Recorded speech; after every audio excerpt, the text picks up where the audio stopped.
Dad, isn't it time for illegal ham in the face? But bro, where's the banjo? Some Cleveland sports shows try to give you hot takes, but only one can give you a big old piece of hot ham. Welcome to Illegal Ham to the Face.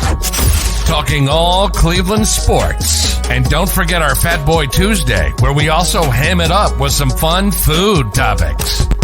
Without further ado, let's serve up some ham. Here are the Ham Boys, Fatty, and Big Bri.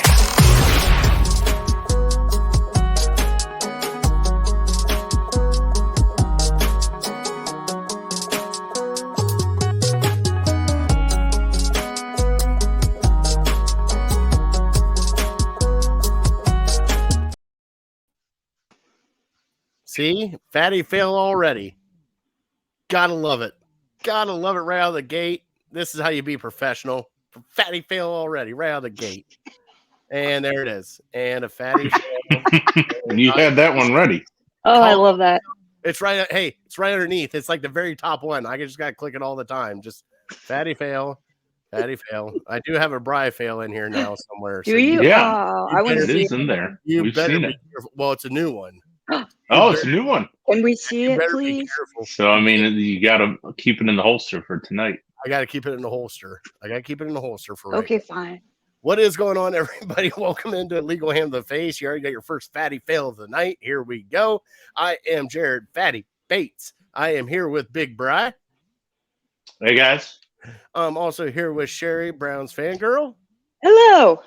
We have a special guest waiting for us in the wings here. We have Roger from the Dog Chug and Network 216 to join us here a little bit later as we talk some guards, some Fat Boy Tuesday with condiments, and our top three, which is our favorite condiments in our fridge right now. We will also be hitting on the Browns' new uniforms, the Cavs winning the championship. We will also do our trivia from City Dogs Cleveland. And we always start out our show with some shout outs. Bri, do you have any shout outs tonight?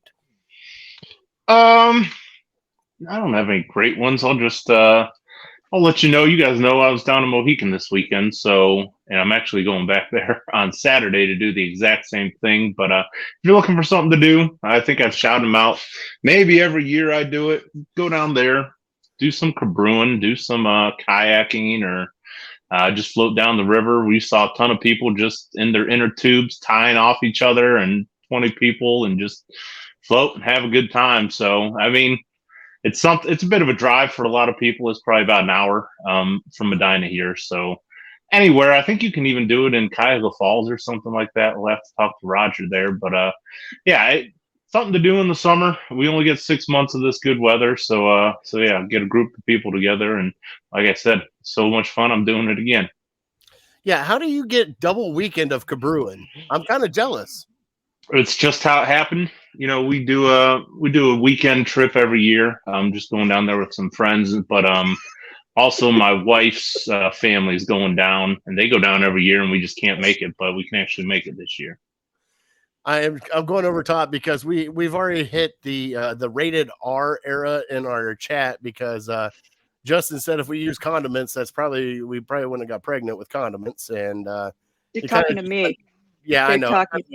It kind of went downhill from there because I saw a couple of things that you wrote before with the allergic to certain things that was in the chat beforehand. So if you want to see something really comical, go to our live chat right now that Sherry's in charge of. And holy cow. I got it. Bri, how about this? You watch my kids this weekend and I'll go cabrewing. You can take them with you. They're at the age. I mean, it's not like it's adults only. What's that? Cabrewing?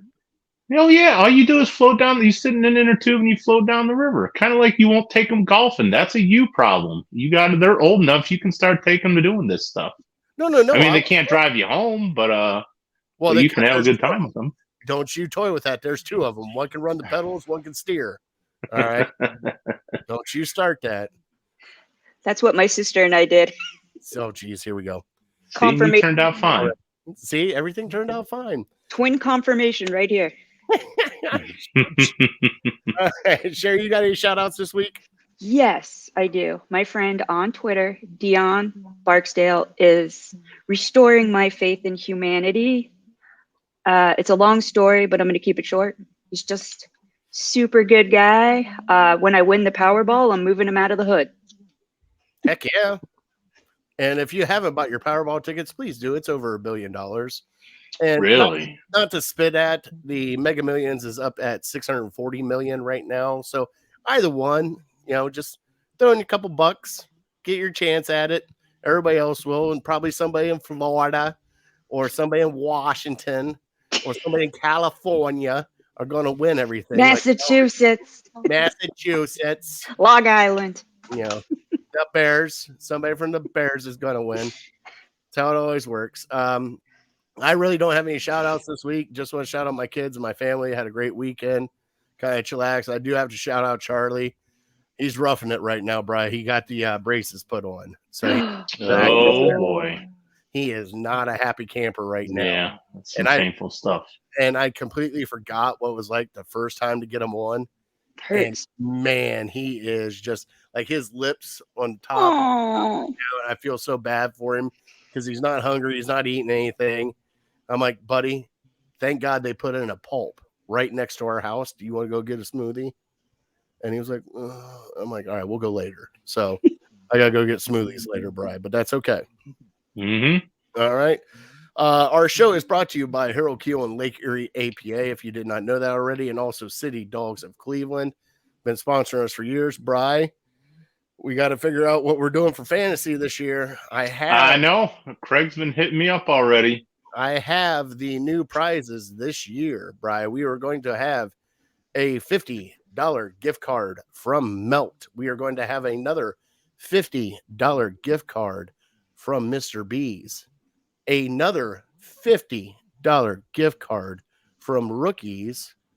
And then maybe some APA apparel on the backside. So we got a huge going right now. And normally we only take a handful. So we'll keep you posted if we have any openings. Right. So just keep it. Right now, we might have 2 openings here coming to the end. If you want in on the illegal ham to the face fantasy football league, we will figure out what we're doing here in the next couple weeks, Brian. We got to figure it out. Also, that's better than what I thought you were going to say. I thought you were going to say first place gets 17 Columbus Crew t-shirts. No, that's for our trip Wednesday when we go to the Wood Nickel. Okay. So I'm bringing some crew tickets or crew shirts with me to the Wood Nickel. We will be there next Wednesday. Sherry will be there. I will be there. Awesome. Brian will be there. We're going to have a good time there. We're going to have a blast. I can't wait. They've been sharing it out on their Facebook page. They're excited to have us. And Bri, dare I say, another wing challenge coming up. See how they do their wings out there. Oh, goodness. Okay. So, I got hope. Now, I'll get the wings, Bri, but I'll allow you to have one of them to help me taste it. And I'll give you a flat because I know you like the flats. At this point, I'll take whatever. I won't be picky. You want boneless? Oh, it doesn't matter. Okay. All right. Bri, let's get into our show. Let's get some trivia going. All right. Yeah. Let me find the sounder because I am just everywhere. We do have a new puppy tonight, so I can't wait for that one. Mm-hmm.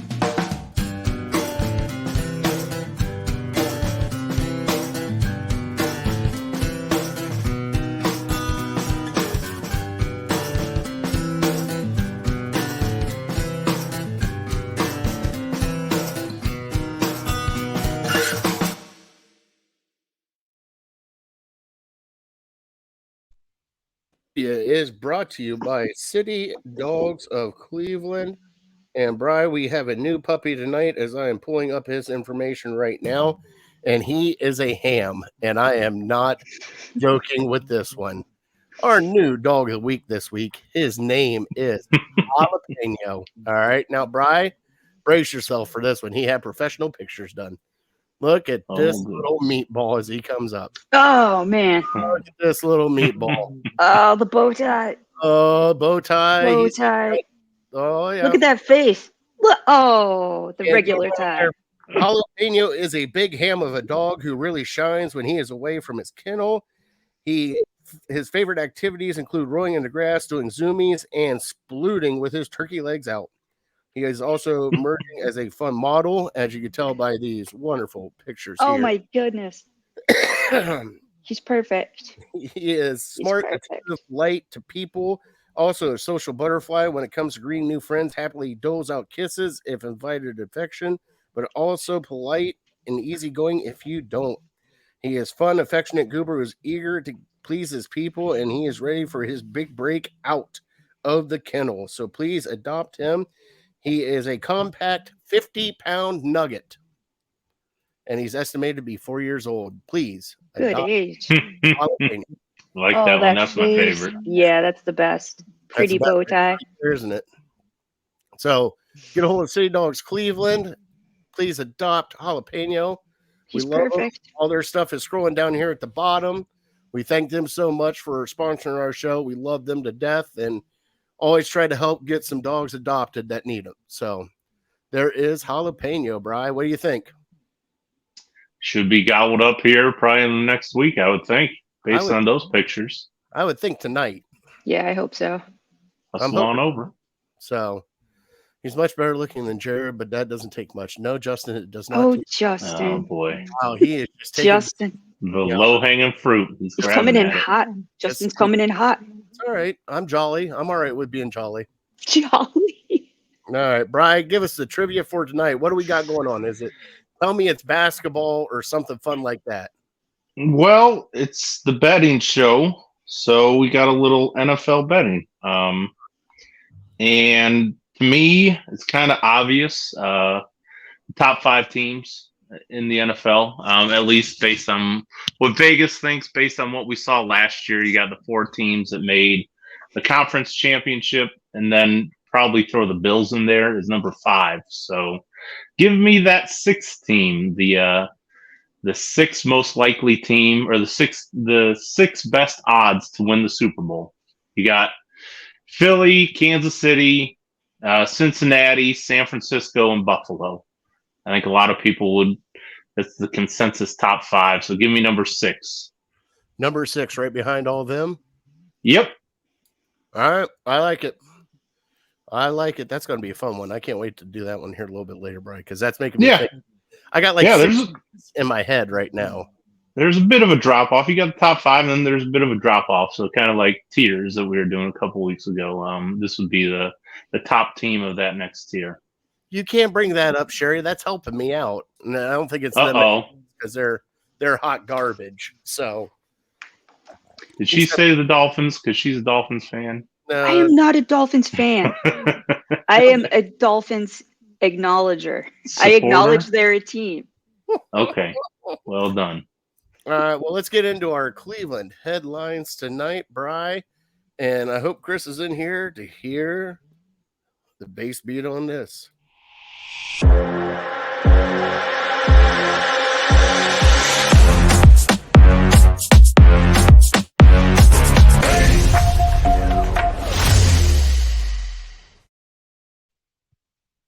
Stay out of the comments, Bri. Oh, Bri left and he's back. Are we good? Back. We're good. All right. So we start out with your Cleveland headlines. The Cleveland is a champion city once again, Bri. Your Cleveland Cavaliers are champions of the Summer League out in Vegas. Bri, should we celebrate this like you wouldn't believe? Should we just get the horns and the party music out and just 1.3 million go downtown and just start trashing shit? Yes. If you want to, if you're looking for a party, I'm not gonna rain on your parade, so to speak. But it's kind of like it's almost like a friend's gender reveal party to me. Like, okay, yeah, we can celebrate that, but it's just kind of a reason to party. So if we're looking for a reason to party, drink beer and have a good time, then sure, let's do it. So yeah, if you want to celebrate it, by all means. I'm pretty sure it was on ESPN yesterday. I meant to watch it. I really didn't turn it on though. But they won pretty convincingly. That's all right. I'll bring the redneck mimosas, Bri. We'll go Sure. and just celebrate it down there at Mohican. Right? Yeah, I think. So they're the champions of summer camp, is what we're saying. Pretty much. Good for them. Yeah, that's awesome, right? Hey, right here. You number 15, 16, 17 on the Cavs roster, you won a championship finally. All right. First one ever. Even when LeBron was playing, they didn't win it. Now, are they going to hang a banner in the? Oh no! Oh, come God, on, no. you gotta have. I mean, they might have like one of those participation Trophies? plaques that's about that big that they stick on the wall, like we're using a urinal or something. But I can't imagine they would do anything too big to acknowledge it. Out participation trophies to all the guys at summer camp. I think they got rings. From what I heard today, they got rings. All right. Well, all right. Does it say which would be pretty cool? Does it say Summer Camp 2023 on the ring? Vacation Bible School champions. Yes. And in Columbus here, he says he's still drunk from the title we won last night. Let's get those. Good for you, Ed. I like that. Yeah, celebrate that stuff. The other thing everybody is celebrating right now is the Browns. Once again, if they can't be in the news, they'll find news to make. They have made it back in with their all-white uniforms that came out today, Bri. Jazz hands, you guys. How excited are you about the all-white unis? Bri, how about you? I think the white helmets look okay. I'd give them a C plus. I think the only way you could do it is with white. I think those helmets with a brown jersey, I think will look god awful. It would look like a glitch in a EA Sports game or something like that. Yep. Like something's just not right. So you do it with white. You know, we saw it with the Bengals last year. Kind of a lot of people got on board with that. So yeah, it'll be cool. It's something different, I guess. You know, for a team that hasn't changed their helmet in 70 years or something like that. It's something to get excited about. For 3 games, anyways. Like, I'm still surprised they haven't put numbers on the helmet. Like, I was expecting maybe a number on the They've helmet. Done I guess you're right. They have done that a couple times, but this white helmet would have looked nice, I bet. But that's all right. You know, well, I'm okay with it. Sherry, how do you feel about the white uni? Are you okay with it, or are you just like, eh? I'm okay with it. It's nice. It's different. But I'm not going to be throwing a parade for it. Now, the only thing I worry about the white uni, Bri. How dirty. So dirty. No. Bri, you know what I'm talking about. Was that kid from Baylor or Miami? What kid was it that had a little accident out on? Oh, Miami. Miami. Oh, they've always worn white pants. So that's nothing new. Well, that was a white pants with a brown streak right down through the middle. You know, Florida. That's what it was. Florida. I think it was a Gator. Oh man, Poop happens. I get that it happens right in the middle of a game as you're blocking somebody. Excitement. He had a scaredy poop. That was a scaredy poop. Is that what that's called? A scaredy yeah. poop? You ever poop before you fly on an airplane? Scaredy poop. Yeah, I call that a wet fart. That's not really a poop. It's like a man. Let me. No. This is a real phenomenon. Is there really a scared poop? A scaredy poop. She's a scientist. She knows. I have an N of 2 because I have a twin. So we confirm. Okay. There is such a thing as called scared. Double the information. No pun intended on double. Brian, I mean, I don't mind the white uniform personally. For me, it's just another uniform. I still want to see the all orange uni. Just bring that thing. I was going to ask you. Let it fly. So would that be, if you can make a change to the Cleveland uniform, what would you do? If you can make just one, would it be the orange uniform, or what are you thinking? Change the helmet? I wouldn't change the helmet, except I wouldn't have the stripes down the middle. I just have one solid color helmet, but then have the orange uni with the brown and white stripes on the shoulders and going down the legs. I think that would look sweet, but that's just, I'm like that. But Casey said those uniforms are clean as F. Going to look great on Monday Night Football when they're wrecking the Steelers. Now they are only wearing them 3 times. They came out scaredy poop. Yeah, because of the scared poop. They're doing it Monday night against the Steelers. They are doing it also against the 49ers. And I believe Thursday Night Football with the Jets is what I saw. So we'll see what happens. I mean, I think it's okay until they win something. It's like, okay, you got a new uniform. Woo. You know, until you win in it, I kind of just sitting here waiting. Like, I love the color rush uniforms, but you got to do something in them. Yeah, we're waiting. I mean, I would love to see an all orange jersey. Like that would look awesome, even if or orange pants or something with it. You got to do the white numbers, though, in my opinion. I've seen these like off sites that have orange jerseys with brown numbers, and they don't really do much to me. So I think the white numbers with the orange jerseys, the orange helmets. I'm dying to see it. We saw it a little bit in the Butch Davis era, but they had those shadow numbers, which I think I've talked about on here for a while ago. That not a fan of the shadow numbers. The ones on the white jerseys look okay, but yeah, I think with this white helmet, that's about the only jersey, or that's the best jersey that you could have it with. I think it's just gonna be weird seeing it for the first time, Bri. Like, Yeah. you see him run out in white, and you're like, hold on, there's no orange, there's really no brown. What is this going on? And then the other thing is like, I get really, the Bengals did it last year. You got to copy the Bengals. Like, you can come up with a whole different uniform. You had to pick a white one. Like, come on. That's gonna confuse the new fans. They're gonna think that we're now the polar bears, not the Browns. Hey, the new fans. Don't talk about the Ohio Northern Polar Bears. All right, that's a team to be reckoned with. I'm not bringing them into this. I'm just stating all white is going to confuse people. Justin, that'd be the perfect name for the uniforms, the Scaredy Poos.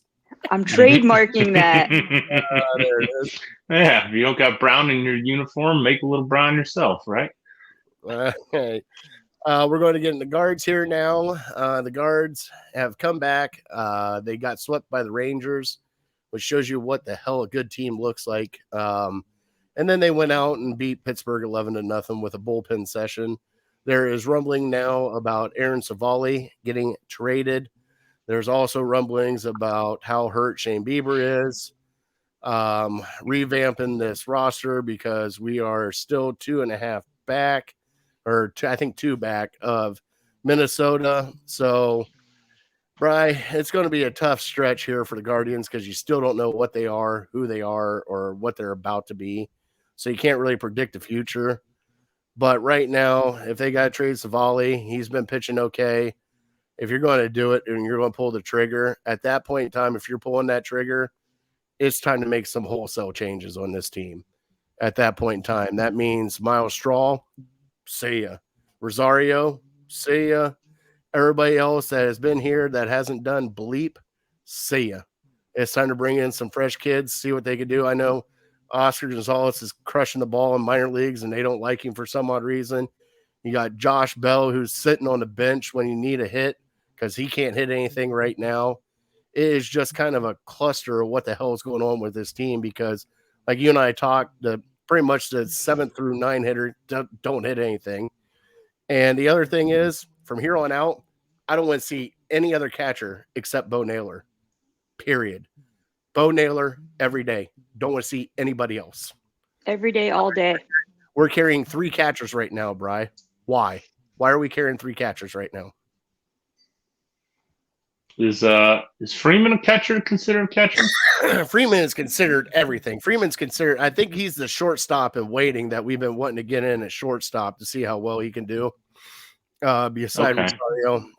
But like even in the outfield, put Quan where he's supposed to be in center field, get Miles Straw out of there because he can't hit the damn ball, and figure out what you're going to do in right and left field. And at that point in time, that's what you're going to have to do because this is just getting ridiculous with this team. You know, you have a chance to win, and like Texas, and I'll even say right now, Texas showed you how to do it. Texas beat you at your own game. You had a 4-0 lead on Texas, ended up losing a game 12-4, Bri. You want to know why? They beat you at your own game. They did clutch hitting when needed to be clutch hitting. Doubles, singles, home run, game over, 12-4.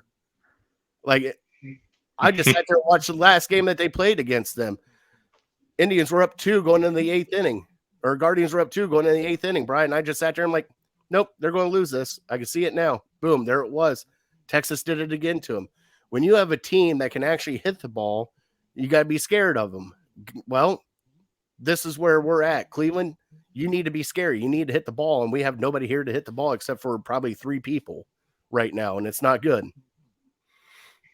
Yeah, my head was spinning because I went down to Mohican and we were in first place, and I come back, and as soon as I'm able to check scores again on Sunday night, we've lost 3 in a row, and our biggest trade chip is hurt and might not pitch for a very long time. So it was a pretty big buzzkill for me, and it's the roller coaster that this season's going to be. You know, we going into the break, we're in first place, and then we lose a game, but oh well, you know, look for this break at the All-Star game and get a couple days off, and then we're feeling good, and we get a dose of reality, and we get our lunch handed to us, and you know, we get brought back down to reality, and now we're a couple games back, and then, you know, we're feeling down about ourselves, and then we go out and win 11-0. So it's like we're back up on the up, and so Guardians are just kind of stuck in purgatory, in my opinion. Like, what do we do? I don't think anybody has the answer. Like, how could you really say, okay, let's make a push for the playoffs and for a championship this year? And you also can't say, hey, let's just pack it in. Let's look towards next year because you play in such a terrible division. So it's just, we're talking ourselves in circles every week, and it's going to be this roller coaster till the bitter end, I believe, unless the Twins just completely fall off. Yes, Sherry. I have 2 cents. Okay. Can we just keep Josh Naylor in the whole game? That's true too. Just him and Jose. Him and Jose. Just 2 people in a pitcher, Yep. like bench warmers. We can do that. Yeah, what did he just had like 4 days off? What does he need a break for in the weekend series? It doesn't make sense. Right, the kid broke his ankle. All right, you know, a long time ago. Plus, buddy, when you're down in Texas, fat people don't like to sweat that much. He's a bigger boy. You know how hot it gets in Texas, especially sweating out all that brisket and everything else that you eat down there. You know, there's only so much you can do down. That's why Prince Fielder didn't do so good down there, is because he's a big boy, just can't handle it. He's got to be up in the northern states where you get a little cool breeze off the lake and cool him down. You know, you can't have him too hot. So that's why all the saunas have the no brisket sign on them. Exactly. That's exactly why. Okay. Because you're going to come out of there smelling like, yeah. Well, at this point in time, I'm bringing in our guest because he's been waiting in the wings, and he has, Bri, one of the best baseball minds I know, knows everything about this Guardians team, and I want to bring him in on this one because I think it's going to be fun to hear his opinion. So from the Dog Chug, we have Roger on with us in Network 216. So, Roger, you ready? And here he comes. As he's chugging already. Here we go. Like it. There we go. Oh, there it is. Need some encouragement. Fellas, man, thank you for having me. I had to do a proper Dog Chug entrance. Even though Andy's going to criticize it, I really sipped on that. You know what? I listen to you guys all the time. Thank you for having me tonight. I want to tell you why Big Bri is one of my favorite Cleveland podcasters, and it's lines like, over the summer break, the Bible school champions. That's why I love Big Bri. That's why I listen to Illegal Hands in the Face, and I love you guys so much. Jerry, thank you for having me. You got Larry up in the corner. You guys ever see Fletch, the movie Fletch? And Gina Davis plays a role. If you ever read the books, Larry has a much bigger character in the Fletch books. And there's my Larry for Dog Chug sitting up there in my right-hand corner up there. So thank you for having me tonight, guys. Man, I'm blown away. I appreciate it. Of course. We'd love to have you on. I can't thank you enough for having me on Dog Chug. I had a blast with you guys when I joined you guys, and I power bombed 2 drinks right in a row, thinking like that's how they do it. And they're like, okay, wow, you are here to stay, aren't you? I'm like, all right, let's do this. Yeah, you came prepared, you know, for sure. You came and you did, man, as long as our goal on Dog Chug is for you to have a good time, our guests to have a good time. Tomorrow night, we got Yvette coming in, and, you know, we're going to have the viewership jumps up when Yvette shows up, and Lena is going to stop by. So our viewership's going to be up tomorrow night. You guys should tune in to that. Sure. I'm pretty sure she says it, Yvette. She does, and I'm from West 69th. We say Yvette. You know, I just like to give you a hard time. So, Ed, guys, thank you, man. Ed says there's too much blue in this podcast. Go Buckeyes. Roger, you're not a Michigan fan, are you? Go blue. Get out of here. Hell, All right. Well, what's taking us? I muted Bri. I have muted Sherry. This show has gone off the rails. Everybody that's watching right now, I apologize that I've allowed this to happen to this show. This was never supposed to happen to this show. We are not supposed to have this many Michigan people or Michigan fans on this show. And we're just going to here. Let me unmute Bri back in. Bri's back in now. I can't believe it. You kept this from me as well. Yeah, I guess. I didn't know. Do your research, man. You know why you didn't know this? Because you did those 2 bombs on the dog chug, because that we talked about it. And I don't have the flag up because I'm redecorating here. But my cousin played on the '78 Rose Bowl team, and I've been maize and blue ever since. And my cousin's smarter than me. Those kids were smarter. I went to Heads. They went to Iggy's and played football and played hockey, and went on to play some semi-pro and play college football. So I've been a Michigan fan. I'm out. I got my. There we go. There you go.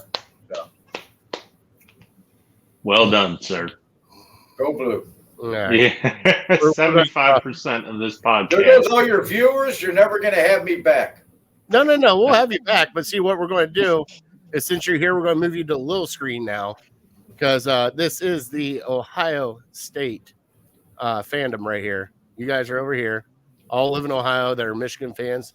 Boo to you. I'm going to take the big head right now. No. So, Roger, you heard us talking about the Guardians here at the beginning. What are your thoughts on what's going on right now? Because this is kind of getting ridiculous. They come out of the break, they lose, they get swept by the Rangers. They win last night against Pittsburgh with a bullpen session, which, granted, you got that going on. How are you feeling about your Cleveland Guardians right now? You know what? My advice to Guardians fans right now, like you said, we just left Texas. We got swept, and it was 2 blown bullpen games where 2 games we could have walked out of Texas, taken 2 out of 3 on the road from actually a struggling Texas team. Before we got, before the break, they lost 16 of 22 going into the break. But my advice is, why don't we just sit back? The Texas Rangers, if you think about it, they won the West in 2016. In 2007, that's the year that we lost to the Cubs in the World Series. They tore it down in 2017, and from that point on, they went. They lost 92 games, 94 games, 102 games. They were in 4th place, 5th place in the West from 2017 all the way up to last year. In the meantime, the Guardians we didn't make a move. We continued to try to compete even through the COVID years. You remember that's when Bieber won in Cy Young, and we didn't trade Lindor until 2020. So our rebuild really didn't start to 2020, coming into 2021. So we're really 2 seasons into it. Right. So the fans in Texas had 5 years of misery, 94 losses. We're in a bad division. As we do a rebuild and we get this young core together, we're coincidentally in competition to win a division and not being buried in the bottom and losing 90 games a year. We have the luxury of these young guys, these core young players. And we talk about guys like Miles Straw and Amid Rosario. They're not part of that core, that future. They're not part of it. Right now, they're placeholders. I think a big part of it is they don't want 5 guys coming up for arbitration, in the last 2 years of their contract, all in 2025 when we're competing for a World Series going to 26. I think that's what our front office is where they're at. But, okay, so you're saying that, but if that's the case, then right now, why are we even trying then? If you're not going to bring up the guys because of arbitration and everything else, then why didn't you tear it down to the studs? Why didn't you trade away Jose Ramirez? Why didn't you trade away everything that you could have traded away, got the prospects going the way you did, but you re-signed Jose Ramirez. You re-signed now the second baseman Jimenez, to a longer contract. You got younger pitchers that you signed to like a little bit of a long. It's like they didn't want to completely tear it down because they like where they're at, but where they're at is just mediocre in a shitty division. Even if they make the playoffs, they're not winning the World Series. We all agree on that, right? Absolutely. You're not going to win the World Series this year. I never counted. I never expected it. But to answer your question, this is what they've always done. they've never really torn it down, and they've lost 100 games since Tito Francona's been there. They'll shave it. They'll stay in contention. And if you look at the history of this front office, and especially since Tito Francona's been there, we're always in the hunt. 7 out of 10 years that Tito's been there. They stay in the hunt. They stay within 2-3 games of the division 7 out of the last 10 years. Tito Francona has gone he wins on the road and he goes 500. He goes 500 on the road and he wins at home. And that's his formula. And that's what he does. And that's how he puts it together, that we're really competitive every year if you look over the last 10 years of Francona being here. So they've never completely dumpstered it. You know, they'll get rid of the Lindor, they'll get rid of some pitchers, they'll get rid of Kluber, and they'll start to rebuild. What they have a problem doing is developing corner outfielders and power hitters. But that's not their philosophy. Their philosophy in this last draft especially was more contact hitters. Guys that put the bat on the ball and put the ball in play. And that's just what they do right now. I mean, I think as Roger alluded to, I think there's 3 things that are preventing the Guardians from tearing it down to the studs like the Rangers did. One is Francona and just his success as a manager. He's not going to stick around through a rebuild, or he's not going to want to. And, you know, he can coach these guys up regardless of their talent. Number 2 is Jose Ramirez last year took a hometown discount. And so I'm absolutely going to bring him back. Now, had he said, you need to pay me what I'm worth, okay, there it is. We'll probably see you later. And then number 3 is the success that they had last year. Nobody was expecting them to be as good as they were last year. So, I mean, what are you going to do? Are you going to tear down to the studs after having that successful run last year? No, you're just going to kind of keep pushing forward and keep hoping that you can improve every single season. And this year, you know, you kind of come back down to where you probably thought you were going to be after doing what we did a couple seasons ago. Absolutely. I wrote 2,000 words. I write for NEO Sports Insider, and I wrote 2,000 words on exactly what you just said, Big Brian. Are the Guardians a team that are underachieving and not taking advantage of winning a weak division, or are they a club that's just starting to gain some confidence, just starting to grow as professional ball players that surprised everybody in baseball, including themselves, by winning the division last year? And all of a sudden, because of that division win of a very young ball club, all these expectations by fans have been heaped on them to win a World Series. And that's nowhere where our organization's at. And they're saying Tito Francona's failing, and they're still trying to develop ball players. We got a core of maybe 5 or 6 field position players. We don't have a center fielder. Our shortstop, what are they going to do with shortstop? Are they going to move Jimenez there, or are they going to bring Rocchio? Rocchio has taken 1,800 at-bats so far. That's right around the time where you start bringing guys up, 1,800 to 2,000 at-bats in the minor leagues. He's hitting 278, you know. He's showing that he can play elite defense. Like I said, I don't know if it's about an arbitration thing, but you bring up 7, 8 young guys, and then they all come, you know, and they're all going through the arbitration system together while you're trying to win a world championship, when you could have held off a year, because you're not going to, like you said, you're not going to win a World Series this year unless you go on a 22-game win streak going into October. You know, I don't think they planned on it. That's the thing. Like, that's where I get frustrated as a fan, is because you sit there and yes, we're still, because it's such a shitty division, we're still in the hunt for the division. We can still make the playoffs. Hey, we're going to make the playoffs. All right. But we get there and it's like, oh, wow, we're 7th graders playing college teams. Oh, shit. Yeah. Like, it's Little League versus grown men that they were playing. And it's just like, you're sitting there watching, like, we can have all the pitching in the world. That's not going to matter. We don't have a bat to help us out get further along where we need to, because guess what? One home run changes the out course of an entire game, and we don't have that one person that people fear.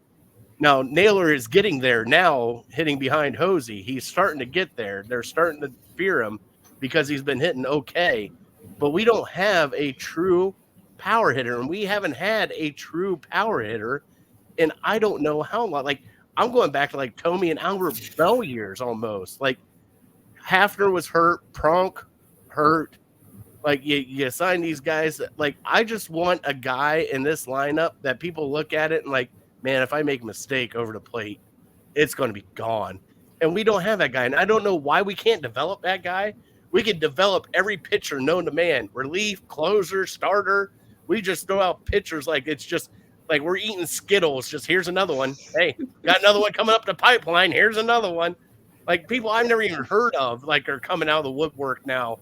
And it's like the guy that started last night that's in the bullpen used to be a starter. Hey, here's another one. Let's throw him out there. Xavier Curry, yeah. But, I mean, like, we're throwing pitchers out like crazy. Just one hitter. Why can't we just get one hitter? But you know what? They do have a reserve of pitchers. They have a reserve of middle infielders. You know, I live here in Cuyahoga Falls. And, yes, you can float down the river, man, right up the street. Is that right? Right. You go over to in Monroe Falls. There's a park there, and they have the launches, and they have the school buses with all the canoes and all the river floats, and and you float down the river. It's a good couple of miles from Monroe Falls to downtown Cuyahoga Falls. Make sure you get out there with your family and check that out. Cool. Yeah.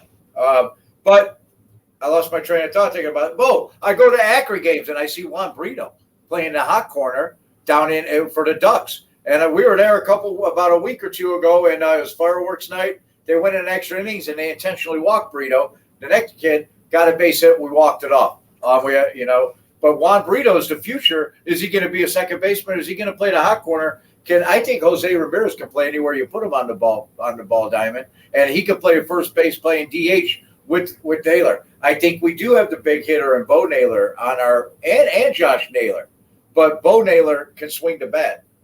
But with all this reserve, with the people and the kids that we got, you can trade for that bat, and I think they're a season away from that. That's I just believe that they were just as shocked as everybody else. They won, and we can't be faulted for they were picked. The White Sox were picked to win the 2022 Central Division, and the Twins were in behind them. We were down third by 950. Our chances of winning it were not even close. So you can't blame the Guardians for the ineptitude of the Minnesota Twins and La Russa up there last year with the White Sox and all that talent they had, and we had just been cruising along at third, building our team, getting ready to go to the 2024-25 season. And I think that's where the organization is still focused on. I can't answer the question with Miles Straw and Amita Rosario. My only answer is there's nobody ready to take over center field full-time or shortstop with second base. I don't know if they're going to move, Jimenez to short or if Rocchio is the future, because he's damn good. Well, it's one of those things that you're going to have to pay attention to here in the next couple of weeks, because the next couple of weeks are going to pretty much decide what the Guardians are going to do here with the next few games, and we're going to have some fun. But Roger, you're here to have some fun with us, and one of the fun things we like to do. You guys do. What is it? Sip, spit, and chug, right? Yes, we do. Well, a little thing we like to do, and I don't have the pig because the pig got destroyed. We play a little game called Eat or Pass. And Eat or Pass? Yes. So we have a pig sounder that would, if you're going to eat it, you're eating it, you're pigging out on it. And if you're going to pass, we had a fart gun where you had a little pass on it, fart it out. So we're going to play a little eat or pass with future bets with Big Bri. Now, Big Bri went through, got some betting stuff that we're going to talk about, which Brian and I like to bet every now and then. So this is going to be some fun for all of us. Now, Bri, take it easy on us now. Let's have some fun with eat or pass, okay? Sure. Yeah, I got you. What is on eat or pass?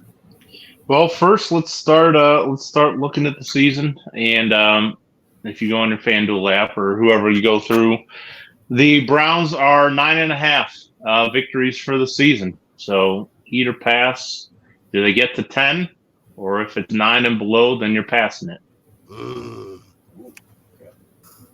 I go first? You want to go first, Roger? No, you guys make the rules. You go for it. You want to go first? You're first one to eat or pass. You're guest. I'm eating on this. I think they absolutely have to win at least 10 games. I don't care how many games they win as long as it wins the North. Okay. That's what I expect from the Cleveland Browns this year is win the North. And I think it's going to take 10 games, so I'm going to eat on that. All right, Sherry, eat or pass? I too am going to eat on that. I am definitely at least a minimum of 10 games, if not more. They're going to win. I'm feeling optimistic tonight because I had Benadryl and coffee. So, yeah, they're going to win the division. All right. Wow. Could be the drugs. Wow. But yeah, Yeah. they're winning the division this season. It's hard to go against it just because of we've talked about the easier schedule they have, and we think the national media is sleeping on them. Now Vegas gives them a little more respect than the national media does, but they're still 13th, 14th team in the NFL according to them. But yeah, I think with this schedule, you look at it, you can split the division and you can start making some hay in your inner division games, going to the NFC teams, and you're not really playing a tough schedule there. And then you're playing the last place schedule with the AFC teams. So I don't see why they couldn't get to at least 10. All right. Bri. That's the problem with these is I didn't want it to just be like a homer fest because we're all probably going to take like over. Bri, I'm going to pass on it.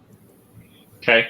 I want them to get to 10, but I have a very, very scary feeling about the first 4 games and the outcome of those first 4 games, because I have a feeling whatever dictates those first 4 games before our bye, especially with 3 in the division, I think that's going to set the tone for this season. And if they do not do good in those first 4 games, you're going to have to just pass this by, because at that point in time, how many people are going to be checked out? And it all depends on how people play in those games also, right?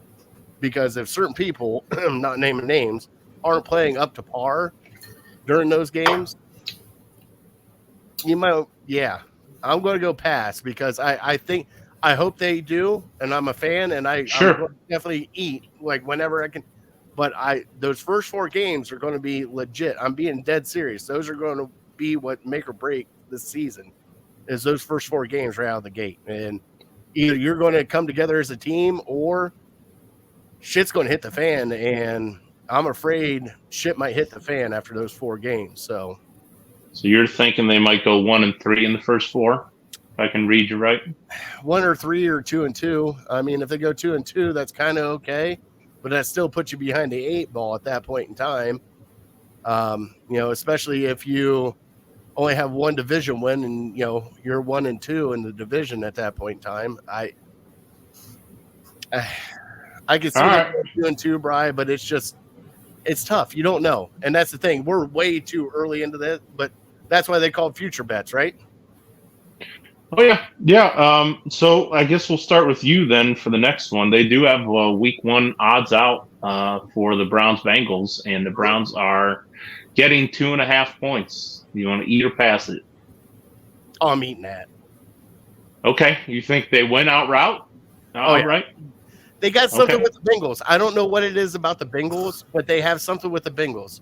And plus, it's the first game, and first game's always fluky as shit, Bri. Now, we thought this before, and then Tennessee pretty much stomped a mud hole in our ass as they walked through us.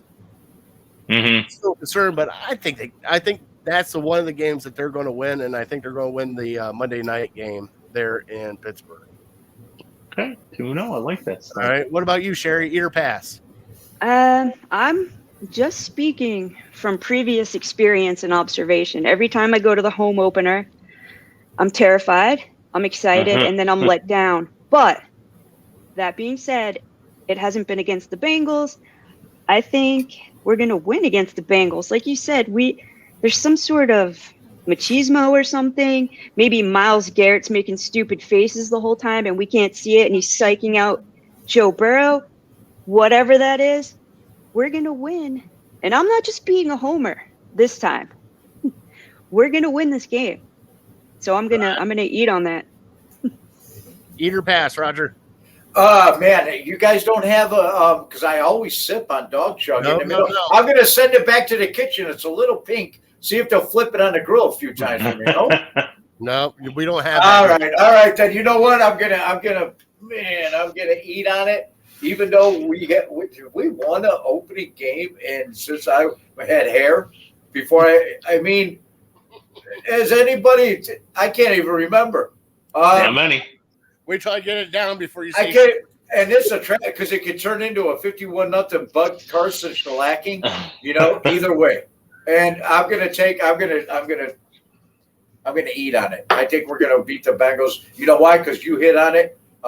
Kevin Stefanski's got his number, man. There's something about it. Stefanski's got the Bengals number, and I think because we always play him good. I don't think Burrow beat Broke. He didn't even beat Broken Mayfield. Broken Baker beat him. No, so, right? Yeah. Sure so did. I'm eating on that one.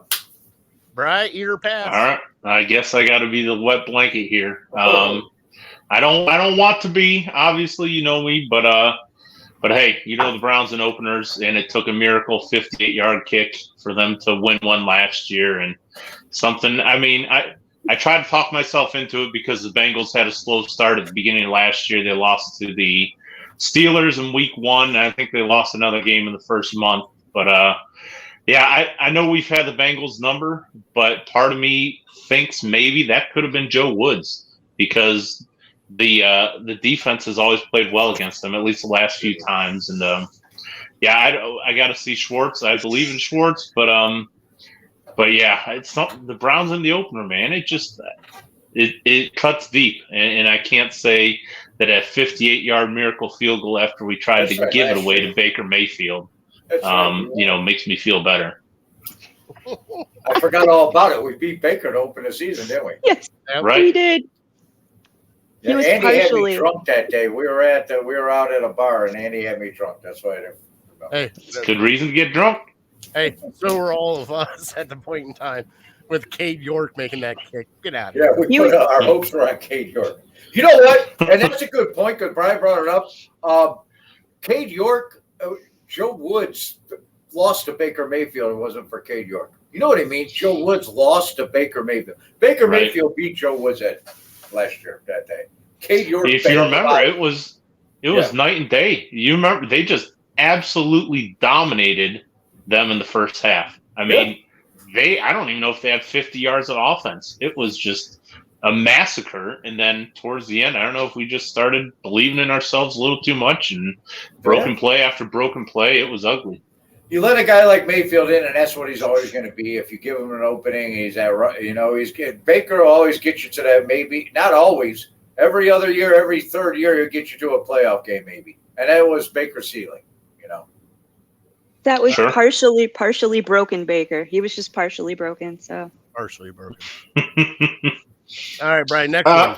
So I'll roll 3 in together because they all have similar odds. They're all between plus 300 and plus 350. So tell me which one you feel most confident in. Is it Amari Cooper getting 10 receiving touchdowns? Is it Deshaun Watson getting 5 rushing touchdowns? Or is it Deshaun Watson getting 30 passing touchdowns? I'm going to go with Deshaun Watson, 5 rushing touchdowns. Yeah. I think that's Okay. going to be the one because I think they're going to do a couple sneaks with him down there in the end zone where he can get the 5. I'm still, Bri, you know me, I'm still leery about the 30 passing touchdowns and the 10 receiving touchdowns. I could see 8, I could see 9. Double digits. It's hard for me to see because there's too many weapons on this team, and the ball is supposed to be supposed to be spread around to everybody. So you got Tillman, Moore, DPJ, Njoku, Cooper. I think the most realistic one is the 5 rushing touchdowns with Deshaun Watson. What about you, Roger? You know what, the Watson 5 touchdowns I think is easy. I think they're going to do a lot out of the pistol. I think he's going to he does more after the play breaks down than any quarterback. I think that's a big key to the Browns is the offensive lineman learning that about him to continue to hold blocks. And I think that's going to. But I'm going to go with what was the first one? Cooper 10 receiving touchdowns. I don't know with Elijah Wood. I think that they're going to be spread out. I don't want to. I'm going to go with the Cooper because I do think he's a wide receiver one. I'm going to go with the 10 touchdowns. I am. I think he's going to be the guy that Watson finds comfort in going to when he really needs to go to somebody. All right, Sherry. Okay, statistics aside, numbers aside, data aside, I'm going with the 5 rushing touchdowns from Mr. Watson. He is leggy. He's quick. We don't need the numbers to back us up because we have eyes. And he could run the ball. So that's exciting to me in its own right. So you know what? I watched a playoff game. It was a year before all the trouble started with him. And he was down at about the 3. He took the snap, and they had him. They had him tackled. He bounced off of one of the they had him. He was dead, and somehow he gets out of it. They kept him on his feet by trying to drive. I don't even know how he got out of it. He's a little bit magic. There's a little bit of magic there. It was just that's what I hope to see. You know, that's what I expect to see actually for all that money. Is absolutely plays like that and getting the ball in the end zone. And I expect him to do it because you just don't stop being an elite athlete.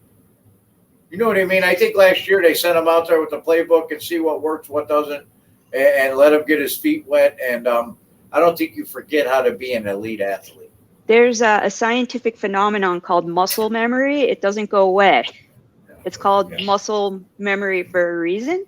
And he has a lot of it, so watch out. You know what, Joe Burrow sat for what? How many years did he sit at Ohio State? And then he went and won a natty in 1 year. And then he goes to the Bengals out of the draft, and he's in the AFC Championship and the Super Bowl.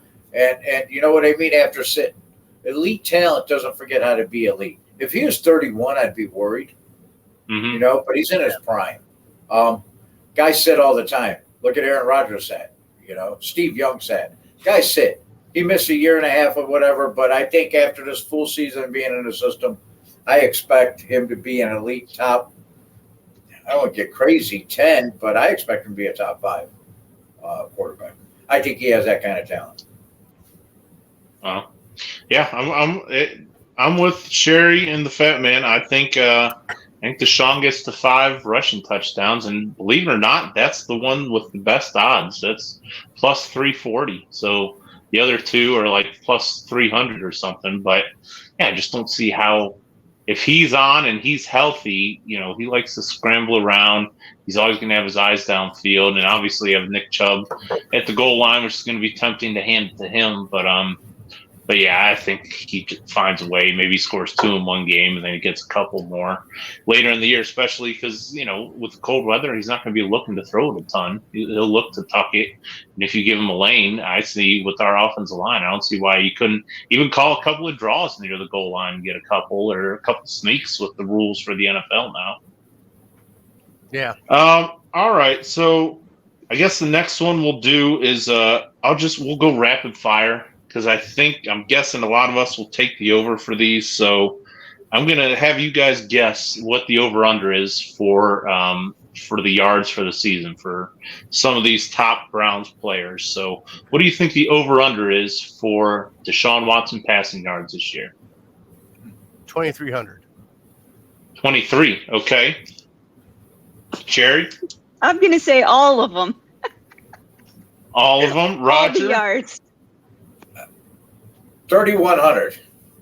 Roger's closest is 36. So it sounds like maybe you guys would have gone under. 36.25 for his passing yards.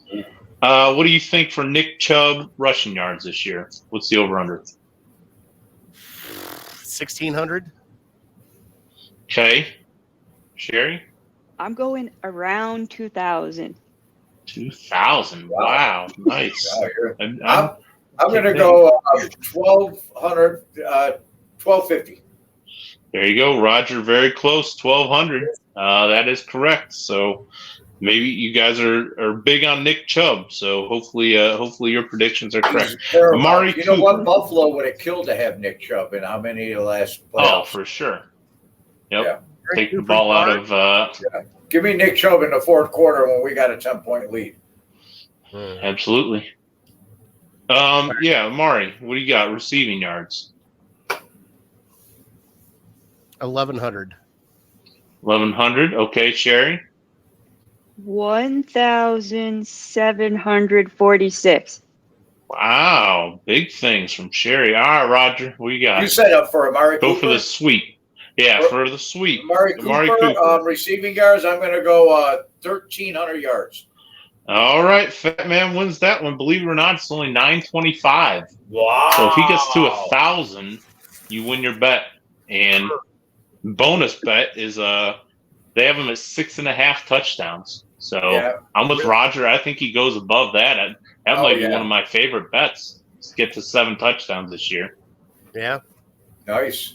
That's a fun one. All right. So the other one, Myles Garrett, he's second for Defensive Player of the Year. Michael Parsons is number 1. I think 650. Myles is 750. Do you think Myles gets his first Defensive Player of the Year? I'm eating that all day. I think with this defense, I think he is going to finally flourish and be the Aaron Donald that we need him to be here in Cleveland. I think this is his year, Brian.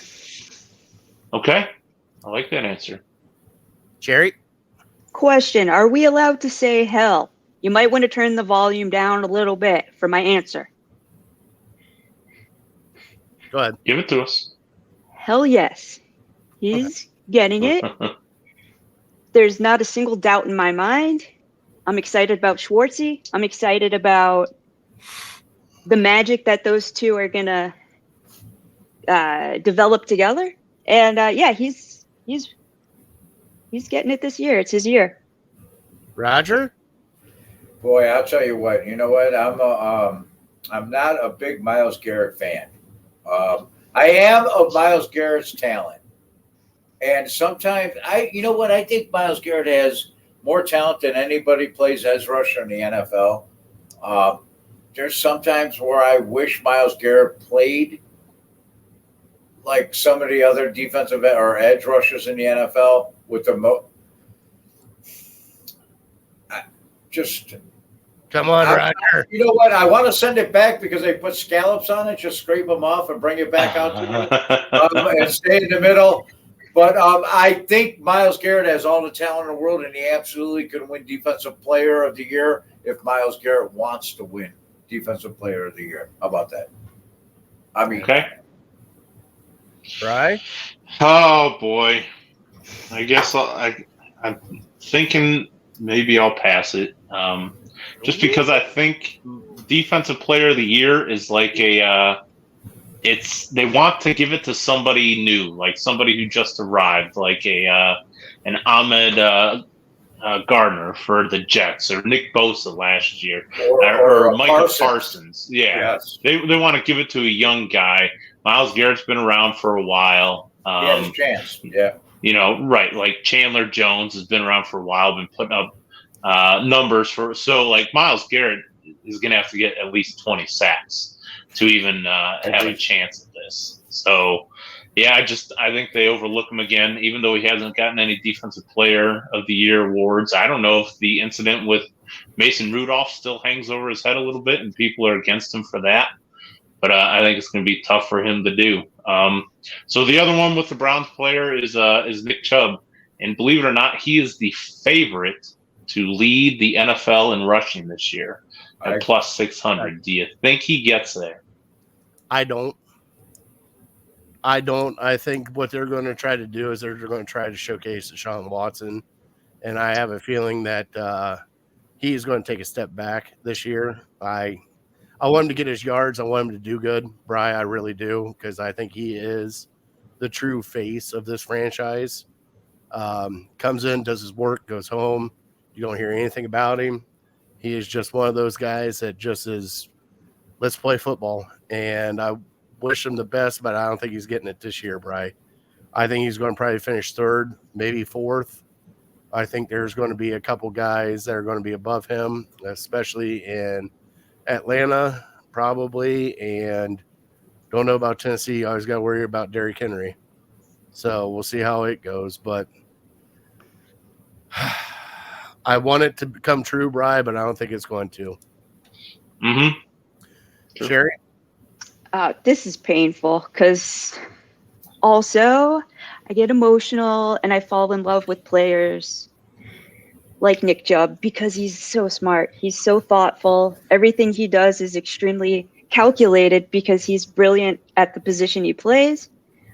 In my fantasy land, that is my head, of course, he gets that. But like Fatty touched on, they spent way too much money for Deshaun Watson. So they're going to push their prize pony out. And unfortunately, it's going to take away from our beloved Nick Chubb's talent. Roger? It's unfortunate for Nick Chubb because he had every opportunity to win an NFL rushing title, and Freddie Kitchens and John Dorsey decided to throw the football and try to save their jobs in a season that was nothing but pure garbage. Because Nick Chubb wins the rushing title if he carries the ball 20 times in that last game of that season. Unfortunately, no, Nick Chubb won't win a rushing title. Everybody's worried about us wasting Nick Chubb's talent. I think Nick Chubb's talent is going to shine when we need him the most. And like I said, in the fourth quarter, how about the Bills? They would have loved to have Nick Chubb running the football, and taking the pressure off of Josh Allen. Nick Chubb is going to come up. Did Emmitt Smith, did the Dallas Cowboys sit back and say, you know what, we got Troy Aikman and we got Michael Irving. We don't need Emmitt Smith. Let's just trade Emmitt Smith. Why in the world would the Browns trade? That talk drove me. I had to get off Twitter when they wanted to trade Nick Chubb. Unfortunately, I think unless he just has some killer fourth quarters, I think he gets Nick Chubb carry the ball 8 to 10 times in the first quarter of football games. I think they're going to be throwing the football a lot, running out of the pistol. I think they're going to use the kid from Cincinnati, Ford, a lot in the backfield. And I think you're going to see Nick Chubb shine and carry us to a lot of victories on the back of Nick Chubb in the fourth quarter, when our defense is the key. I think Jim Schwartz is the key to this whole thing, and our defense keep teams within 20 points. You keep a team under 20 points with this offense, this high-powered offense, and you get to the fourth quarter, a 10-point lead, and give the football to Nick Chubb. There's no stopping the Cleveland Browns if it works out that way. Brady, to answer your question, no, I'm not eating on it. No. Okay. Pass You it. get a long way it's a long way for me to get to an answer. But I think they're going to use them the way that they should use them. And Nick Chubb's going to see a lot of W's for us this year. I'm not sure if Sherry was thinking ahead to our Condiment segment, but I thought you might have called him Dijon Watson there for a second. Did I? I might have. I might have. I had fried too like much that. Benadryl. Hey, maybe that's just what I'm hearing because I'm super hungry, but Dijon Watson sounded good to me. I think I'm buying this. I think I'm eating it. He's a machine, and I don't know if this offense, I'm pretty sure he's not going to get as many carries as he's gotten in the past, but he doesn't have a Kareem Hunt taking them from him. So I think that doesn't eat into his workload as much as maybe we think because the offense is going to be a little more pass heavy. But like Roger was saying in the fourth quarter, what was it? Was it 2020 where he had that ridiculous 10 yards a carry average? Yes. And what happened in 2020? We won a heck of a lot of games. So I'm hoping we win a heck of a lot of games this year, and he just salts away the victories and wears you down. And so I think he's still as strong as he's ever been. And I think maybe his carries go down, but his average goes up. He could be averaging 6 yards a carry this year. So I'm excited for it. The one guy that maybe I think could overtake him would be a guy like Jonathan Taylor. He didn't have a great season last year, but he's got a running quarterback now. Yeah. So typically running backs with running quarterbacks, they seem to do pretty well. But, give me Nick Chubb, and then we'll wrap it up with I just got some long shots here. And see if you guys would bite on any of these. I'd probably place a couple dollar bets on some. I'm surprised these odds are so high, to be honest. But believe it or not, so the Browns are plus 700 to get to the AFC Championship game, which kind of was a little bit I don't know if I would buy that one. Would anybody buy that one? $700 to get to the AFC Championship? That's asking a lot. I'd put $5 on it. Okay, Hey, that would be awesome. right? I mean, it's just $5. I mean, I spend Sure. more than that at McDonald's most of the time. So You can't get a straw at McDonald's for $5. there we go. Well, maybe your odds or your mind would change. So Nick Chubb is plus 1,000 to get 15 rushing touchdowns, which I think I would put probably $5 on that one. So Definitely put $5. You get what, 50? Is that? Yeah. Right. And then the Browns to go undefeated in the AFC North, which is 6-0, is plus 5,000. Wow. That's like a decent bet for me. I mean, it is a tough ask, but you get a couple things to fall your way. Plus 5,000. I mean, that's hot. That's almost double their odds to win the Super Bowl. Yeah. Wow. All right. Yeah. What does that cost me? $15 to lay those? Yeah, probably something like that. You're always losing money with Vegas. It's not as good as it sounds. That's all I got, though. If you want to, any last thoughts? I had like other teams over-unders, but we're kind of up against it, so maybe we'll get to that some other time. We'll get to those some other time. I'm not putting my snack money up against that. I'm keeping my snack money in my pocket. Hey. Come on. Hold on, Bri. Hold on. Wait for this. You hush up over there.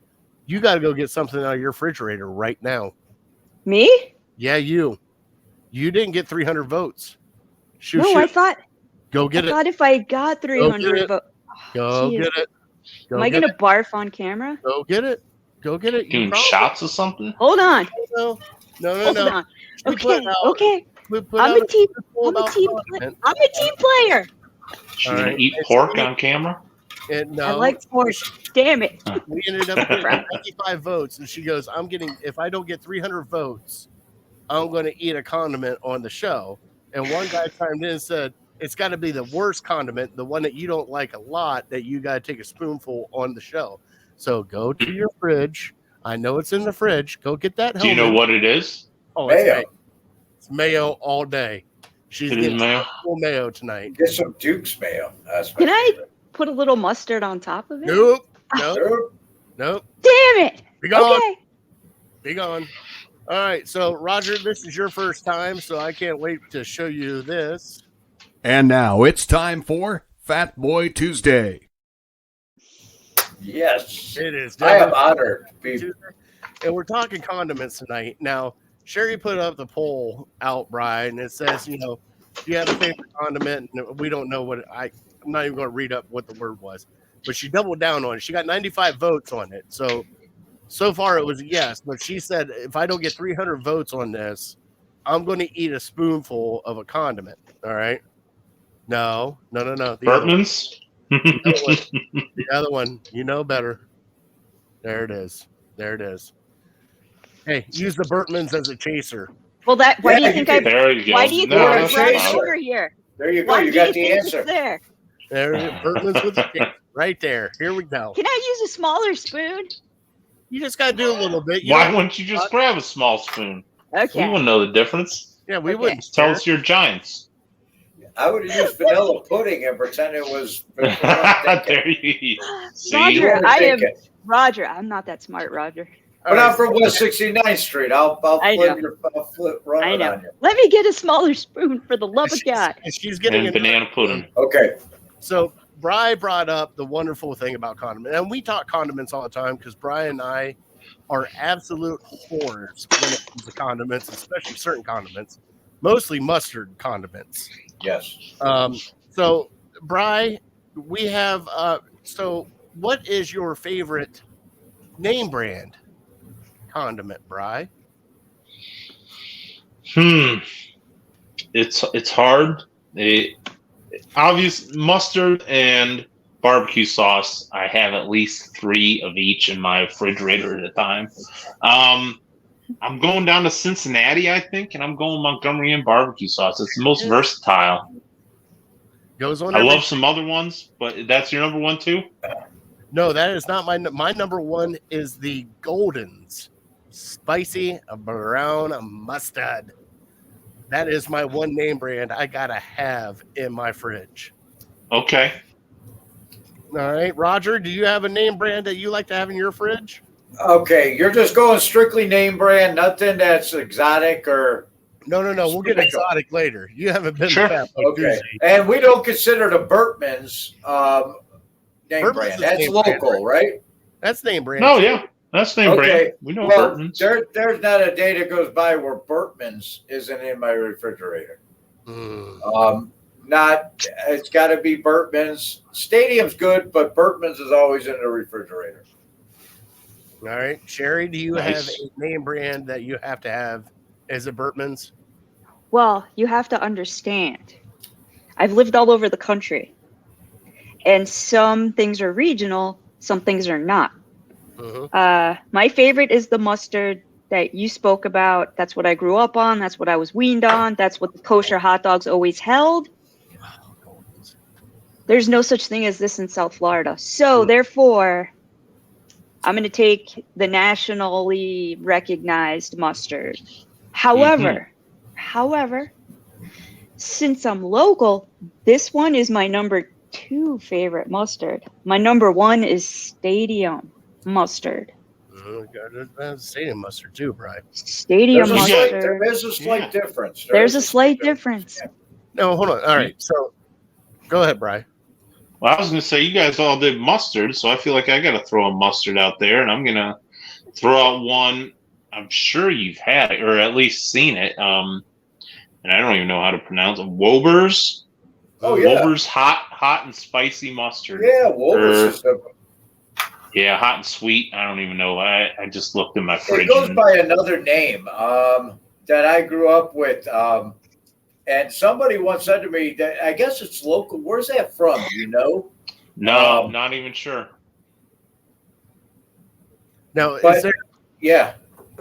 Now, is there generic brands that you'll go out and buy that you're just kind of okay with, that you like keep in the fridge? Because, like for us here, like any kind of yellow mustard, I'll do whatever kind of yellow mustard because yellow mustard is just yellow mustard. Ketchup. But ketchup all can the be a same. little different. Like I'm taking. Pretty much the same. Oh, yeah? Hopefully Yeah, not no, Heinz. I'm going to tell you what. Get your hands on some Smucker's tomato ketchup. Oh, Maybe. You wow. want to try some Maybe. ketchup? I don't think I've ever Smucker's had that. makes a tomato ketchup that you will not want another ketchup as long as you. shut up. Have Where you do you guys? buy it at? And it comes in a jar like a jam jar. And you can buy it at the Smucker store, sometimes Mark's, but you can buy it online.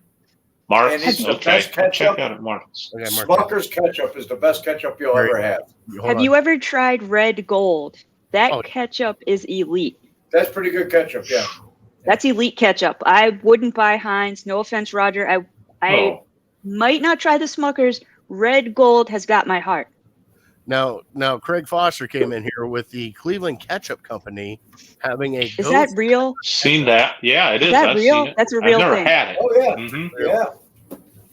and they do there's a Cleveland mustard company too, and they got like a jalapeno mustard too that looks really Mm. Really? There's a lot of really good, like, small stuff out there locally. I mean, right I'm not now. gonna lie, guys. I've been trying to shop them for years to be the sponsor of Fat Boy Tuesday. I mean, Oh, how guys. can you not have Cleveland Ketchup Company and Mustard Company be the sponsor for Fat For Boy? all the hot dogs. For all the hot dogs. It's funny. We had a big family cookout, and I was in charge of the food and the condiments. And Ross, the sock boss over at Dog Chug, he went to a cookout, and it was like all generic condiments. And he's like, if I'm coming to your cookout, have good condiments, man. Don't have Value City or Great Value value. Time. Great value. Mhm. Hold on. I gotta go opposite of that because guess what?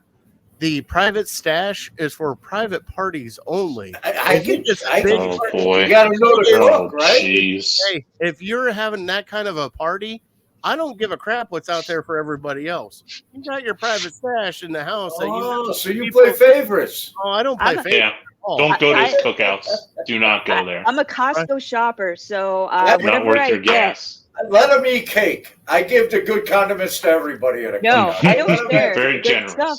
I keep in the I keep in the You're safe. really I keep in the generous. mustard safe. You're Hey, so I found Too a generous. good mustard. It's Great Lakes Brewing Company and Bertman's It's very makes a good. beer Yeah. mustard that's tremendous. very I good. found it at Walmart. I Have found you it at tried- Walmart. Have you tried their Bertman's, barbecue sauce? Mark's Yeah, and I saw Walmart they has got it. Dortmund. Oh, I eat the Edmund Fitzgerald barbecue sauce. That's my go-to barbecue. Downhill. But I got a thing. I got a bone to pick with you guys. Barbecue sauce is not a condiment. It's a sauce. It's just like ranch. People consider ranch a condiment. That's a dressing. No, Barbecue sauce is just no. made for barbecue. No. You don't put it on Does- burgers. I put it on chicken Does nuggets. Roger I have a think child. that hot Hey, dogs you're are going to streak tacos? my picture? Roger, you forget. You're gonna have to mute him. You're gonna have to mute him. Hold on. Do it. Here, hold on. Roger, you got to realize what show you're on. And this is Illegal Ham to the Face with Fat Boy Tuesday. And guess what? Ranch is a condiment. It goes on more than one thing than salads. Barbecue sauce is a condiment. It goes on anything. Chicken nuggets. Exactly. Chicken nuggets. Bri, you've had it on pizza. What else have we had it on? Have you? Barbecue What about sauce. fried pickles? Oh, I have What if barbecue you're chicken feeling- pizza. What if you're feeling sassy and you want to try your deep fried pickles and barbecue sauce? There it is. Sure, It's mozzarella condiment. sticks. Exactly. And one of the things, guess what? If I don't have ketchup on the side for my French fries, there's a barbecue sauce. Barbecue sauce. I'll put barbecue sauce down. Amen. Or sweet and sour I had sauce. said in the poll that the most dangerous person is the one that has the one condiment for everything. On Sherry's poll for the show. That's the guy you got to look out for. I'm going to respect your condiment choices. I'm at your place. I respect your decisions. When I think condiments, I think of a sauce. Like, I understand barbecue goes on barbecue, but I also can look at it and go, barbecue goes on a lot more than just barbecue.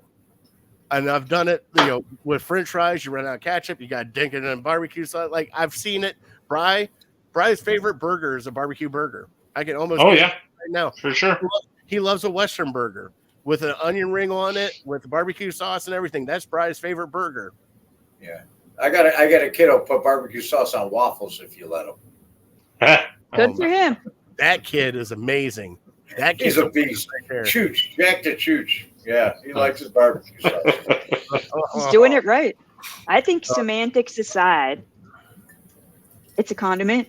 We don't have to use proper language to describe our sauces. We could use them, or the viscous liquid you like to put your chicken nuggets in. We could call it that. Stop getting. Hey scientific on it. guys, where am I at with this on your scale? I like a Duke's mayo. Have you ever had Duke's mayo? I have Try tried. the Duke's, man. Get Duke's mayo. It's elite mayo. I got mayo on this spoon. But I take Duke's mayo and A1, and that's what I'm Really? on a kick right now with my burgers. With onion, Are you gonna raw count onion, it down?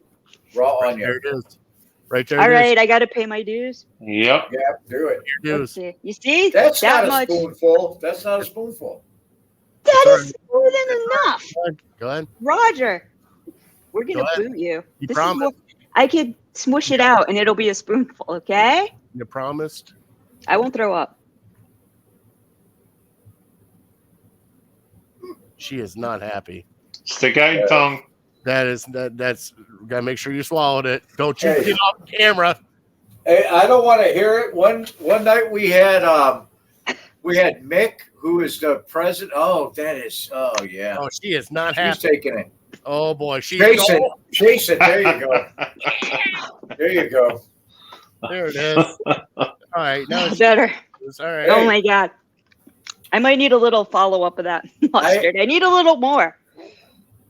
We had Mick. We had Mick from down under. He's the president of the Brownsbacker in Sydney, Australia. We had him on the dog chug. He'll come visit you guys. You got to do like a 10 p.m. on Saturday, so it's Sunday at 2 o'clock for him. But I ate a Vegemite sandwich. So I don't feel bad. Have you ever had the Vegemite? Part of No. my Vegemite sandwich? Let me Heard I the ate one of song. those. It's like black tar. It's like a resin. It's like I scraped out my bong in 1982 and put it on bread. That's what it's like. all right. Oh. So, all right, It's now awful. rails here. One more Vegemite. before we go into our top three, so we all can get out of here. Okay. Now, this is a big one in my house. Miracle Whip or mayo? Bri? Neither. I'm not a big mayo guy. It doesn't matter to me. I'll eat it, but I don't have a preference. All right, Sherry, as she's trying to get the taste out of her mouth right now. No, it's all mustard. I'm happy. I don't like either, so it doesn't matter to me. Okay. Roger? Mayo, Jukes mayo. Miracle Whip, put it in. If you're going to make potato salad or macaroni salad, put a little Miracle Whip for a tang, but I don't want it on my sandwich. All right. Well, shit. Well, I guess I'm the only one with Miracle Whip. All right. Well, let's get into our top three so we all can get out of here and survive this night. So let me click. I need a beverage.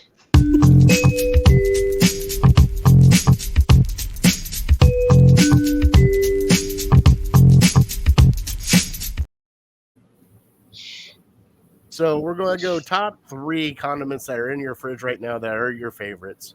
And I'll go first to set the barrier for everybody. Number 3, I have a Walmart brand horsey sauce in my fridge right now that I am happy about because I love horseradish, and the horsey sauce is delicious.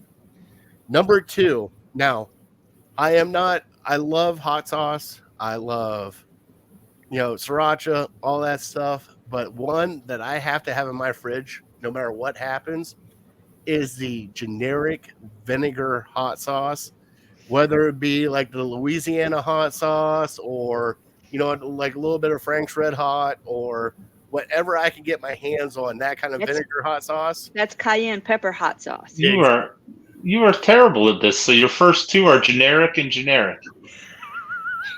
You said name brand. Yoder's horseradish I have in I got Yoder's fresh. Okay. Thank you. All right. I have Frank's Red Hot sauce in mine. Thank you. Okay. And then my number 1 has got to be the Golden's brown mustard. I love that stuff. All right. There, you happy? Yes. I'm happy. Yes. We're back to the generic West Virginia jersey all over again. Easy killer. Yeah, let me go next just because I got low battery flashing at me here, just in case I fall off. So I gave you Montgomery in already, so I'm going to give you 3 that I haven't mentioned. And they're kind of similar. Number 3 is, have you ever had Mike's Hot Honey? I believe it's called Mike's on your pizza. It's expensive stuff, but it really makes your pizza fantastic. So that's my 3. My number 2, I haven't mentioned Jim Beam Maple Bourbon Barbecue Sauce yet. So that's my another go-to, a sweeter barbecue sauce. Intense. And then number 1 is Frank's, I think it's called Stingin' Honey Garlic. Have you ever had that yet? No. It's almost like a bourbon sauce, but it's a little sweet. It's a little spicy. You got to try it. It's like a wing sauce. It comes in one of those big Frank's bottles. Definitely recommend. Wow. Okay. All right, Sherry. You ready for this? Yep. I don't have an example, but you know what I'm going to say. The little packet of hot mustard you get from the Chinese place that you put on your egg roll. No, because if he's going to about name brand. Well, I don't know the name brand of that. Can I get the packet? Can we look and see if there's a name brand That's on it? one of your favorite mustards, huh? Hey, if that's your favorite, that's your favorite. It's not like you're going to be able to read it. It's in Mandarin. Oh, Roger. You don't remember who I worked with these past 15 years. Anyway, my Mandarin is better than his. So, okay, that I cannot live without for egg rolls. So, for me, I compartmentalize condiments. I don't know if that's kosher or not for this game, but I cannot eat an egg roll without that specific mustard. So that is always on standby. Okay. Understandable. Okay. Number 2, another regional thing. I lived in Syracuse, New York, the home of Dinosaur Barbecue, some of the best barbecue you'll ever eat in your entire life. Oh. And if you don't believe me, I will fight you. They have a barbecue sauce. It's spicy called Wango Tango. It is spicy and out of this world. I don't want to live my life without Wango Tango. So that would be, well, I'm not ranking them because forget about that. Because that I'll put on my chicken nuggets and I'll put that on my French fries, whatever I want to put it on, Roger. And put it on dinosaur nuggets, right? Yep. Hell yeah. You know what Gator I know nuggets? that from is Tommy Boy. Yeah. I think they go to Dinosaur Barbecue. Dinosaur Land. When he hits Isn't that what it's from? Yeah, it's when he hits him in the face with the tooth. Yeah. Yeah. You said that, and that's where my mind went. I love What's that. going on, Tibbs? Oh All right, my last God. one, Sherry. Sorry. Back Okay, to number sorry. one. Focus. Okay, this one's very Jewish. Are you ready? You ready? What I grew up with. It's horseradish, but it's dyed with beet juice to be like purpley red. Yeah. Yeah. And probably Manischewitz, whatever the kosher variety is. That's always in the fridge. Nice. I'm going to get All right. because it sounds delicious. All right, Roger, your top three. Right now, I'm hooked on the is a top shelf is the Bertman's GLBC mustard, beer mustard. I'm putting it on everything: dogs, burgers, brats. I was going to put it on some ravioli yesterday. Do it. It's so Do damn it. good. And then, of course, Bertman's. There's always a different kind of mustard. The Warblers is always in the fridge. So that I'm an A1 Heinz 57 number 2, and Duke's Mayo for me is number 3. Duke's Mayo is those are my top 3 right now. All right, Brian. There's an honorable mention, hot sauce, which I don't consider. I consider hot sauce a spice and not a condiment. A little salt, a little pepper, a little hot spice, hot sauce. I consider it in the spice family. But there's a buddy of mine. His name's Mike Killick, and he makes Killick hot sauce, and you can find that online too. Cleveland, locally owned, and he is a school teacher. Started making hot sauce, and now he's big time, man. You can find him online. Find him in a couple stores local up in Cleveland. Killik Killick. Excellent hot sauce. Bunch of different, variety flavors. Really good stuff, man. So I live in Cleveland. I'm gonna look for it. There you go. Yeah, look it up online. Have you guys ever heard of? We were down camping and they cooked steaks, and you know me, not a big steak guy, so I had a burger, but they had steak sauce called Bob's Country Sauce. Have you ever heard of that? no. Have you really? I saw your face He's light so up. It was really excited, good. Yes. Oh man. What, do you buy it at like Texas Roadhouse or something? I have no clue where you can get it, but my dad gets it, and I love that shit. Oh, it's good stuff. Okay, I have this steak sauce, and I'm not a steak sauce person, and I think it's from the restaurant Delmonico. It is Delmonico. so good. The steak Yeah. sauce is like amazing. It's like a symphony of different shit in the steak sauce. They have really, you got to find Flavors, so many Delmonico, flavors. It's beautiful. You realize I haven't had dinner. Sometimes you can find it at Mark's. I've seen it at Mark's Delmonico. Yeah. Okay, So good. Cool. All right. You know what? Before you guys close, I got a recipe I want to give to you guys because you're my heroes food wise. I know you love chili dogs. I got a little recipe I want to give to you. You keep it on the back burner, but this is maybe for a Browns game when it's like just bad weather. You're just home alone watching it on TV. And these are my button and eggs glizzies.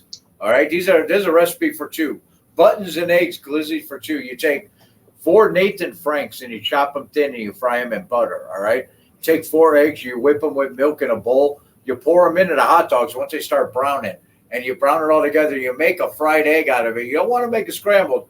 You want to keep it a fried egg. Flip it over with the burnt hot dogs in the egg.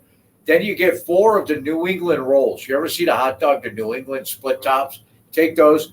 And you put the buttons and eggs inside each bun, and then you get some coney sauce, some chili, whatever your favorite is. I like to make my own. I like it dark. You guys ever remember the old-fashioned hot dog inn? Used to be on 41st and Lorraine Avenue.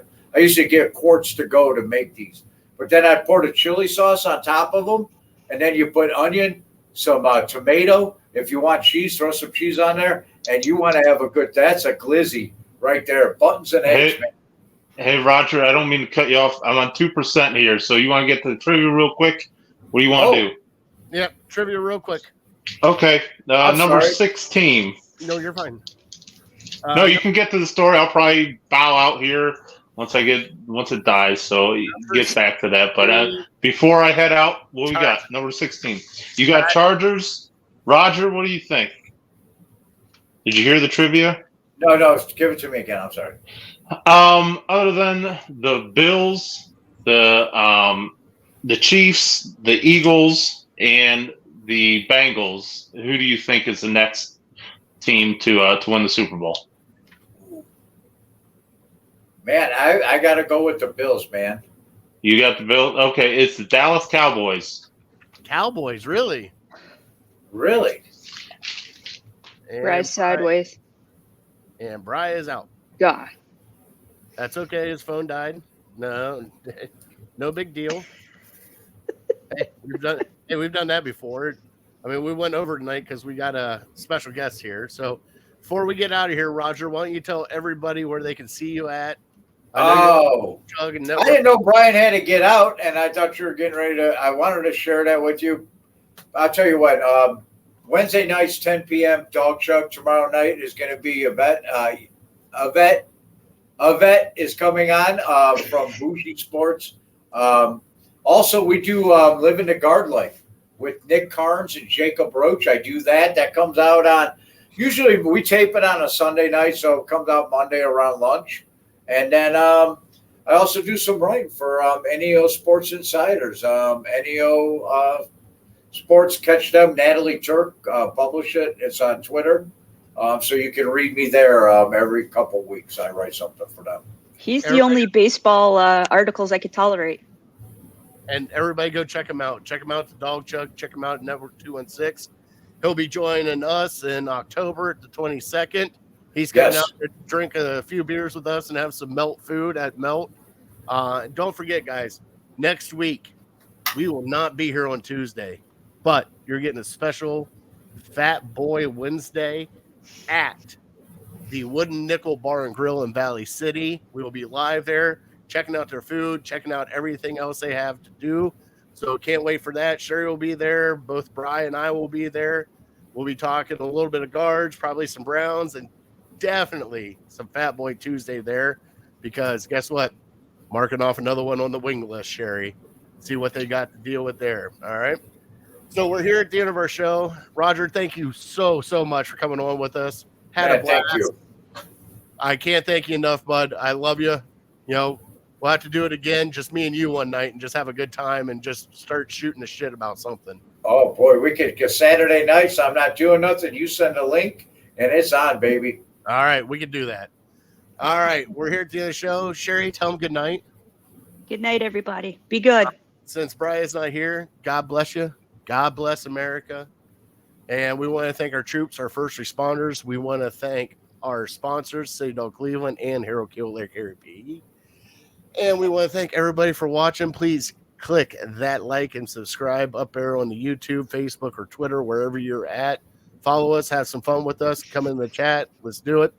And on that note, we are definitely uncorked, unloaded. We're out. See ya.